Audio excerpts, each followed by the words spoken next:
자, 최근 가장 특이 차트를 좀 이어가고 있는 툴젠입니다. 자, 툴젠과 관련해가지고는 좀 살펴볼 내용이 여러 있는 것으로 보여집니다. 자, 특히 오늘 같은 경우는 뭐 양봉을 기록하고 있습니다. 하지만 어쨌든 차트에 이렇게 왜곡되어 있는 모습을 보실 수가 있고, 이와 관련된 이제 사정들이 좀 있죠.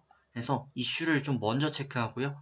또 앞으로 어떻게 대응을 이어가면 좋을지도 체크해 보도록 하겠습니다. 자, 이슈 먼저 보고 옵니다.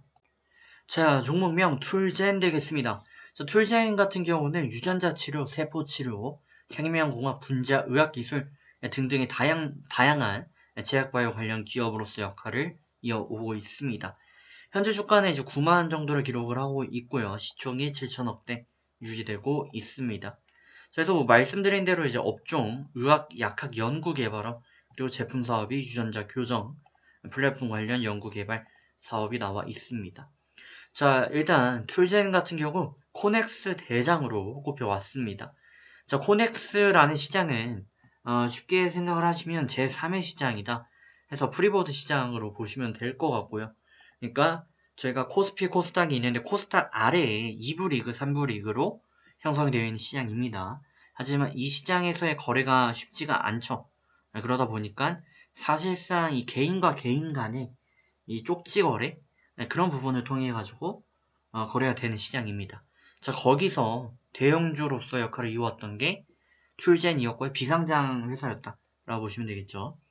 그랬고 그게 오늘 이제 코스닥 시장에 들어오면서 강한 이슈를 보이고 있다라고 보시면 되겠습니다. 자, 그러다 보니까 오늘 신규 상장이라고 그냥 보시면 되고 해서 차트 역시 이러한 일종의 왜곡 아닌 왜곡된 흐름을 좀 기록을 하고 있다고 보시면 될 것 같습니다. 자, 툴젠에 대해서 추가적으로 좀 덧붙이자면 제넥신 관련 합병 뭐 이런 이슈도 있었고요. 무엇보다 이제 유전자, 크리스퍼 유전자 갑이라고 하는 일종의 지금 이제 제3세대 크리스퍼 유전자 갑이라고 하는 기술력이 관련되어 있는 기업으로서 꼽히고 있습니다. 자, 이 내용에 대해서 제가 개인적으로 관심이 좀 많아가지고 간략히 좀 말씀을 드리게 되면 이 유전자 같은 경우는 저희가 이제 뭐 복제한다 라는 그런 개념이 있고요. 또 조작한다라는 개념이 있습니다. 근데 크리스퍼 유전자 가위라는 거는 말 그대로 이 가위로 이렇게 일부분만 잘라가지고 교체를 한다라고 생각하시면 될 것 같아요. 아니면 혹은 잘라낸다라고 보시면 되거든요. 해서 이거를 뭐 복제한다거나 아니면 조작한다라는 내용과는 개념이 다릅니다. 그렇기 때문에 크리스퍼 유전자 가위 같은 경우는 미국에서는 바이오해커라는 집단들이 아주 손쉽게 약물들을 이용해가지고 예를 들면 뭐 이런 거죠. 뭐 소가 있는데 이 소한테 야광 물질 이런 부분들에 대한 유전자를 좀 더 강화시켜가지고 밤이 되면 야광으로 보이는 소가 탄생이 되거나 아니면 또 대표적인 게 이제 근육돼지가 있습니다. 쉽게 생각을 하시면 이 몸에서 이 근육 생성을 방해하는 이 유전자 세포를 잘라내는 거죠. 그렇게 되면 근육돼지가 됩니다. 뭐 이런 걸 활용해서 이제 사람들의 수명이라든지 아니면 뭐 건강 관련된 부분까지도 해결하려고 하고 있고요. 뭐 적혈구, 백혈구 같은 경우도 보시게 되면 특이 적혈구로 반달 모양 적혈구를 가지고 태어나는 분들이 있어요. 이런 사람들은 혈액을 계속해서 주입을 해줘야 되거든요. 근데 이렇게 반달 모양으로 만들어주는 이 세포를 잘라내면 또 치료가 됩니다. 해가지고 저희는 사진 하나만 좀 보여드리면 보시는 것처럼 뭐 이런 내용들이 가능하다라는 부분입니다. 해가지고 돼지지만 근육이 가득한 사람도 마찬가지인 거죠.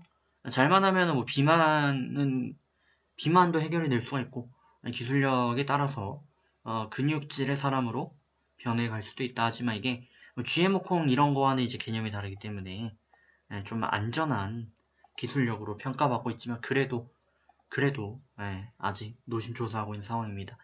자, 앞으로 어떻게 대응을 해야 될까요? 일단 장기적인 관점에선 저는 유망하다라고 보고 있습니다. 하지만 단기적으로는 저희가 볼만한 지금 차트가 별로 없어요. 그렇기 때문에 당일자를 기준으로 봤을 때 오늘의 시가 대략 한 82,000 정도로 보여지고 있고 또 반대로 오늘의 고점 구간이었던 시초 부근에 이제 강하게 형성했던 저항이죠.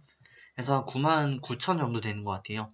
그래서 이 두 가지를 좀 박스권으로 잡고 접근하시면 좋을 것 같고 99,000을 돌파 마감이 나오게 되면 그때는 뭐 우상향으로 좀 기울겠다라고 보시면 되고, 반대로 손절 라인으로서 82,500원 잡고 가시면 되겠습니다.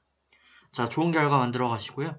그 박스권에 있을 때는 뭐 부근, 82,000 부근 매수 이런 식의 접근을 좀 이어가야 되겠죠. 자, 좋은 결과 만들어 가시고 전 다음 시간에 뵙겠습니다.